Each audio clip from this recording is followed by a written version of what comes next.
Sir నమస్కారం sir. Sir Renu Desai గారు అయితే సోషల్ మీడియాకి దూరంగా ఉండాలి అని చెప్పేసి అనుకుంటున్నారని ఒక వార్త అయితే వైరల్ అవుతుంది సార్. అంటే ఎందుకు ఈ షాకింగ్ డిసిజన్ తీసుకున్నట్టు సార్? ఏమో అంటే నాకు ఉన్న ఇన్ఫర్మేషన్ ప్రకారం ఆవిడ ఏదో వెకేషన్కి వెళ్తున్నారో లేదంటే ఆవిడ పెట్స్ అవి ఇష్టం కదా, దానికి సంబంధించి ఏదో ఆర్గనైజేషన్తో మాట్లాడడానికి లేదా ఇంటర్నేషనల్ రేంజ్లో ఫండ్స్ మొబిలైజ్ చేయడానికి వెళ్తున్నారు అన్నట్టుగా ఒక సమాచారం ఉంది. కానీ ఎందుకు దూరంగా ఉన్నాను అనేది కూడా ఇంకో రీజన్ కూడా ఉంది. అదేంటంటే ఈ మధ్యకాలం మొదటి నుంచి కూడా ఎప్పుడైతే పవన్ కళ్యాణ్ గారితో విభేదాలు వచ్చి విడిపోయారో ఇద్దరు, తప్పు మాట ఆవిడ ఎక్కడ పవన్ కళ్యాణ్ గురించి తప్పుగా మాట్లాడలేదు ఈ రోజు వరకు కూడా. ఈవెన్ పవన్ కళ్యాణ్ గారు కూడా ఎక్కడ ఆమెను ప్రస్తావన తేలేదు, ఆమెను తప్పుగా మాట్లాడలేదు. ఈవిడ కూడా ఎందుకు మాట్లాడాల్సి వచ్చిందంటే జర్నలిస్ట్లో లేదా ఇంటర్వ్యూ చేసే వ్యక్తిలో ఆ సందర్భంలో అడిగిన దానికి ఏదో సర్ది చెప్పే ప్రయత్నంగా మాట్లాడింది తప్ప ఈవిడ ఎక్కడ తప్పుగా అయితే ఫ్యాన్స్ రగిలిపోయి పవన్ కళ్యాణ్ ఇంకో పెళ్లి చేసుకోవచ్చు కానీ ఈవిడ ఇంకో పెళ్లి చేసుకోకూడదంట, ఇట్లా రకరకాల వదినమ్మ అని ఇలాంటి ట్రోల్స్ వల్ల ఆవిడ ఎవరికైనా 10 సార్లు అంటే విసుగు వస్తుంది కదా. ఆవిడ ఎక్కడ స్టేజ్ మీదకి వచ్చేసరికి వదిన అని కేకలు వేయడము, పవన్ కళ్యాణ్ కేకలు వేస్తే విడిపోయిన తర్వాత కూడా వైబ్రేషన్స్ కొద్దిగా అనీజీగా అనిపిస్తాయి. ఏ కారణాల చేత విడిపోయారనేది మనకు అనవసరం. ఇంతకుముందు సందర్భంలో కూడా చెప్పాను, 4 గోడల మధ్యన వాళ్ళిద్దరికే తెలుస్తుంది ఎవరి వైపు ఎవరు కరెక్ట్ ఎవరు తప్పు అని మనం చెప్పలేం, జస్టిఫై చేయలేం. అయితే ఇట్లాంటి ధోరణిలో ఉంటుండగా రీసెంట్గా ఏం జరిగిందంటే ఆమె బర్త్డేకి కొడుకు అఖిరానందన్ ఒక పోస్ట్ చేశారు. తాను నాకు పెట్టాడు కదా అని హ్యాపీగా ఏం చేసిందంటే తను ఇన్స్టాగ్రామ్లో పెట్టుకుంది. అదేంటది, పవన్ కళ్యాణ్ గారు తను ఉన్న జానీలో ఉన్న కొన్ని క్లిప్పింగ్స్ ఎడిట్ చేసి ఒక సాంగ్ ప్లే చేసి పెట్టుకున్నాడు. అది కొడుకు నాకు గిఫ్ట్గా ఇచ్చాడు అని ముచ్చటపడి ఆవిడ ఇన్స్టాలో పెట్టుకుంది. ఆవిడ ఫాలోవర్స్ పవన్ ఫ్యాన్స్ అభిమానులు చూసి ఆ వదినమ్మ మళ్ళీ అన్నయ్య వైపు మొగ్గు చూపుతుంది అన్నట్టుగా రకరకాలుగా ఈవిడ ఫేవర్గా మారుతోంది అన్నట్టుగా ఎవడికి తోచింది. ఇవాళ రేపు సోషల్ మీడియా ఎట్లా అయిపోయిందంటే నా వార్తలు నా ఇష్టం అన్నట్టుగా ఎవడు తోచింది వాడు మాట్లాడకు వెళ్ళిపోవడం, అది ఆ నోట ఈ నోట చేరడం మళ్ళీ ఆమెకు కొంచెం మనసు కొంచెం నొప్పించుండొచ్చు. అలాంటి సందర్భంలో కొంచెం దూరంగా ఉంటుందేమో అని నేను అనుకుంటున్నాను. కొద్ది రోజులు గ్యాప్ ఇస్తే అన్ని సర్దుమణిగిపోతాయి కదా.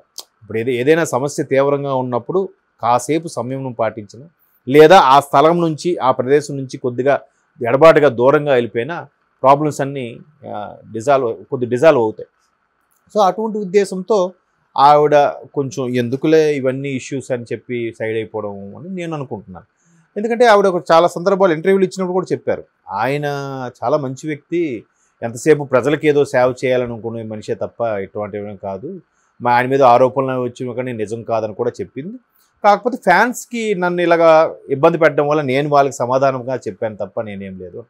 చాలా గ్యాప్ తర్వాత తెలుగులో కూడా మొన్న టైగర్ నాగేశ్వర సినిమాలో కూడా యాక్ట్ చేశారు. సో ఇట్లాగా మరాఠాలో కూడా ఏవో సినిమాలు డైరెక్ట్ కూడా చేశారు ఆవిడ. ఆవిడ తంటాలు ఏవో పడుతుంది. ఎందుకంటే పిల్లల్ని పోషించి చేయడం కూడా అఫ్కోర్స్ ఇక్కడ ఇటువైపు నుంచి సపోర్ట్ ఉందో లేదో మనకు తెలియదు. బట్ తండ్రిగా ఈయన బాధ్యతలు ఈయన నిర్వర్తిస్తున్నారన్నట్టు కూడా సోషల్ మీడియాలో కొన్ని కథనాలు చూసాం. పవన్ కళ్యాణ్ గారు పాప బర్త్డేకి ఆద్య బర్త్డేకి ఈయన రమ్మంటే వెళ్ళారని రకాలు చూసాం. బట్ విడిపోయి ఉన్నారు కాబట్టి ఎవరి దారి వాళ్ళదే. ఈయన అప్పుడప్పుడు వెళ్ళి ఏదో హెల్ప్ఫుల్గా ఉండొచ్చు, చెయ్యొచ్చు. ఎందుకంటే ఈయనే ఆస్తులు అమ్ముకొని పార్టీ నడిపించే పరిస్థితిలో ఉన్నాడు ఈయన కదా. సో కాబట్టి ఆవిడ పిల్లల్ని వాళ్ళ ఇష్టానుసారంగా వాళ్ళ అభివృద్ధి తగ్గట్టుగా చదివించాలి, పెంచాలంటే ఈవిడ కూడా కొన్ని ఇబ్బందులు పడాలి. సో ఈవిడికి ఆ పెట్స్ ఉండే దాంట్లో బ్లూ క్రాస్ ఉంటుంది కదా, దానికి సంబంధించి కొద్దిగా ఇష్టం, దానికోసం ఫండ్స్ మొబిలైజ్ చేయడం, అవసరమైతే సోషల్ మీడియా వేదికగా ఫ్యాన్స్ని ఫాలోవర్స్ని రిక్వెస్ట్ చేసి ఫండ్స్ అడగడం, అలా అవుతుంది. బట్ ఈ మధ్యకాలంలో ఎందుకో ఈ సోషల్ మీడియాలో ఇన్స్టాలో ఆ పోస్ట్ పెట్టిన తర్వాత కొంచెం గ్యాప్ తీసుకుందాం అనుకుంటున్నానని దగ్గర వ్యక్తులుగా ఉన్న సమాచారం. ఎందుకులే అనవసరంగా లేనిపోని అపోహలు లేనిపోని ఇన్ఫర్మేషన్ క్రియేట్ చేసి అక్కడ పవన్ కళ్యాణ్ గారి ఇమేజ్ కూడా డ్యామేజ్ అవ్వడం, ఎందుకంటే రాజకీయాల్లో ఉన్నాడు, ఇక్కడ నన్ను కూడా రకరకాలుగా అనుకోవడం అనే ఉద్దేశంలో ఆవిడ కాస్త సోషల్ మీడియాకి దూరంగా ఉండాలనుకుంటున్నారని ఒక వెర్షన్. ఇంకో వెర్షన్లో ఆవిడ జాలిడే ట్రిప్కి ఎక్కడికో బయటకు వెళ్తున్నారు, బాగా సన్నిహితులకైతే అవసరమైన వాళ్ళకైతే ఫోన్ నెంబర్లు ఇచ్చి చేయమని చెప్పారు, కానీ ఒక 10 రోజులు 20 రోజుల వరకు డిస్టర్బ్ చేయకూడదు అన్నట్టుగా చెప్పారట. మేబీ ఫండ్స్ మొబిలైజ్ కోసం వెళ్ళొచ్చు, లేదా హాలిడే ట్రిప్ కోసం అని అయ్యుండొచ్చు.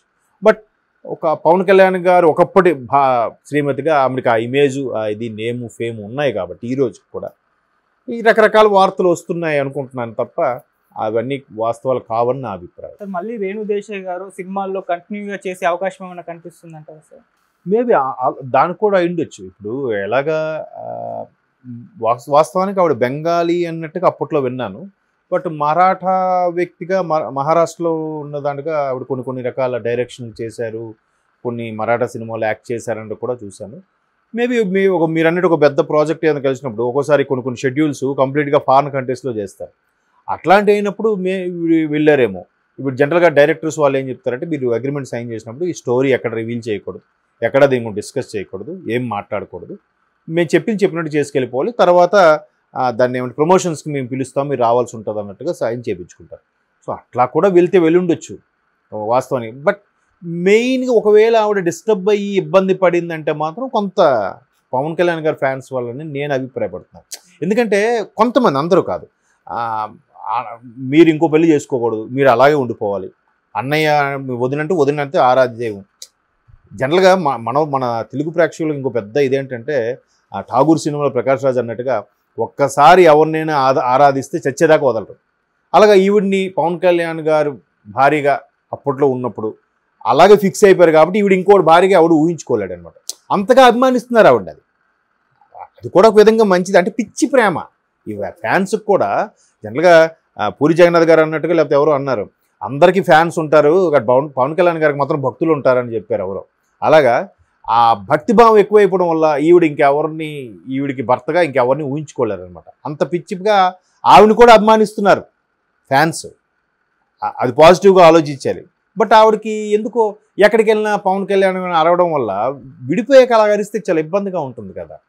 ఇప్పుడు ఇక్కడ కూడా పేర్లు అనవసరం, ఒక సింగరు ఒక యాక్టర్ ఇలాగే పెళ్లి చేసుకున్నారు, ఏదో విడిపోయారు. విడిపోయిన తర్వాత ఆ యాక్ట్రెస్ ఎక్కడ కనబడినా కూడా ఈ సింగర్ పేరు ఎత్తి పక్క నుంచి, ఒరే వాడు ముందు ఇదేరా భార్య, పక్క నుంచి ఆవిడ పేరు ఆడడం, ఆవిడ చెవి దగ్గర ఊరికే ఆవిడ వినబడేలా గుసగుసలు ఆడడం చేస్తే వాళ్ళు కొంచెం డిస్టర్బ్ అవుతారు. నలుగురిలో అలాగ అరవడం వల్ల కొద్దిగా షేమ్గా ఫీల్ అవుతారు కదా. సో అట్లాంటి సందర్భాలు కూడా కొన్ని ఇవి జరిగాయి. అలా జరగడం వల్ల ఏమవుతుందంటే కొంచెం డిస్టర్బ్ అయ్యి ఉండొచ్చు. కానీ బట్ అలాంటివన్నీ విషయాలకే పాపం ఆవిడ ఇక్కడ ఉండకుండా దూరంగా ఉంటుంది. ఇప్పుడు సోషల్ మీడియా వల్ల కూడా మీరు అన్నట్టు వేరే సినిమా అవకాశం ప్రాజెక్ట్ సైన్ చేసి వెళ్తుండొచ్చు, లేదా ఫారెన్ ట్రిప్కో జల్సాగా మామూలు తిరగడానికైనా ఫ్యామిలీ ట్రిప్ అయినా అయ్యుండొచ్చు, లేదా ఫండ్స్ మొబిలైజ్ చేయడానికి, లేదా ఆర్గనైజేషన్ చేయడానికి అలాగెళ్ళొచ్చు. ఇంకొంతమంది ఏం చేస్తారంటే ప్రశాంతత కోసం మెడిటేషన్లకి కొన్ని పెద్ద సాధువుల ఆశ్రమాలకు వెళ్ళి 10 రోజులు 20 రోజులు గడిపొస్తారు. ఒక నెల రోజులు ఆకులు అలములు తింటే బతుకుతారు. పెద్ద ఫ్యామిలీస్ అలాగే చేస్తుంటాయి. అలా కూడా అయ్యుండొచ్చు. కాసేపు